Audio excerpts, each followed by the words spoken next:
Akawungezi k'olunaku lw'eggulo akakiiko k'ebyokulonda e Kenya kalangidde Dr. William Arap Ruto ku buwanguzi bw'ekifo ky'omukulembeze w'eggwanga erya Kenya. Newankubadde guli gutyo bawagizi ba Raila Odinga batandikiddewo okwekalakasa nga bawakanya ebyavudde mu kulonda nga bagamba nti akakiiko k'ebyokulonda bye kalangiridde si bye bituufu. Until Raila is the president. Raila is the president of the Republic of Kenya. We cannot accept Ruto as president. Ye Dr. William Ruto agamba nti newankubadde yawangudde wabula mweteefuteefu okukolagana n'ababadde bamuvuganya okusobola okuweereza eggwanga nga ssemateeka wa Kenya wakirambika ng'agamba nti ye sinakyemalira. That I will work with my competitors in the role that the Constitution assigns the people in the opposition. They will provide oversight for my government, and I intend to work with them in that capacity.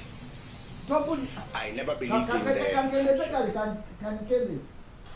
Yes, sweet. And so you already but they won't get on what come in. Mkwano.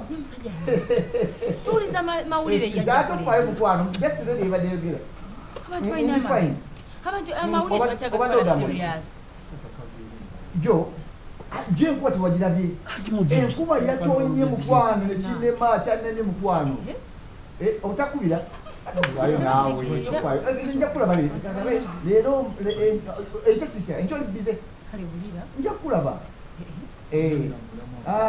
Tunja kusanga kusangewa ate mwamba wanta mwa abantu babira abantu natunga abantu basanga kuja wamwa gojene wawe kuduka jankuduka tuteleka ya atutofayo tutya gobojo ekyo wisi no jama ndo counter njakuwa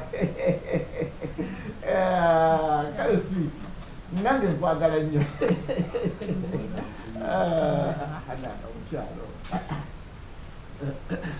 kama zako mawulire Nobody knows who is in the executive, who is in the opposition, who is doing what. I think the people of Kenya want clarity because we are democrats. Unayongeddeko nti ne munne Raila Odinga okumulesi mu Raila bogedde ne babaako bye bakkanyizaako era ne bakkiriziganya nti Odinga waakubaawo ng'alayira nga baakutuula bongere okubaako ne bakkiriziganyako.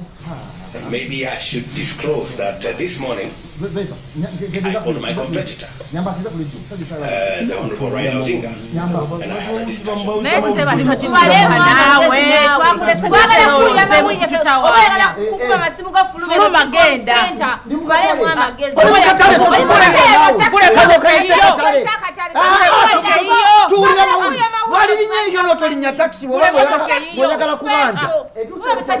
Patumanyira obatuli butabikatu wamajongeze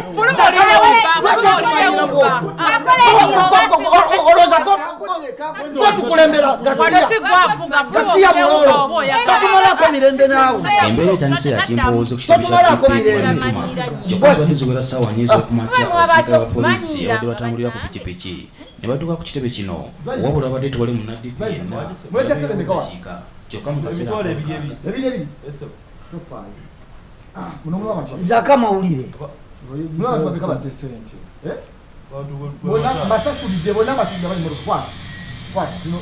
babadde bakabulira ekitebe kino ssentebe wa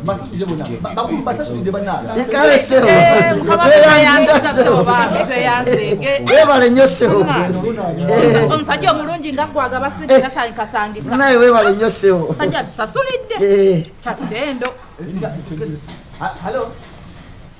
omusajja mukendeereze akamanyo kyagala famasi ate wano sitaba ndaba famasi nimida kubeba imira olwo famasi wano kangula akadagala wano ninda mumagula kamanyo kakafuna wano nawe kalabe wano yanguwayo naye musajja ffe tukulinze wamma Baya abantu abekisa mu nsi bakyali. Nange babayo ate kisose kumukaayo.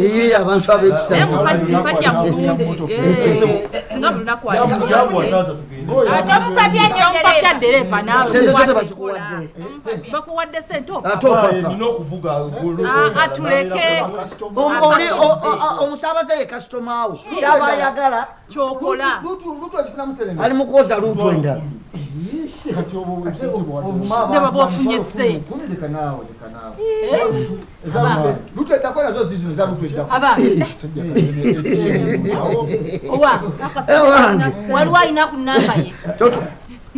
Wangi musoke. Musoke. Owange gwe nawe sirika alijako olekanira omusajja. Ndi ku simu bana. Baako olekanira omusajja yeka yalina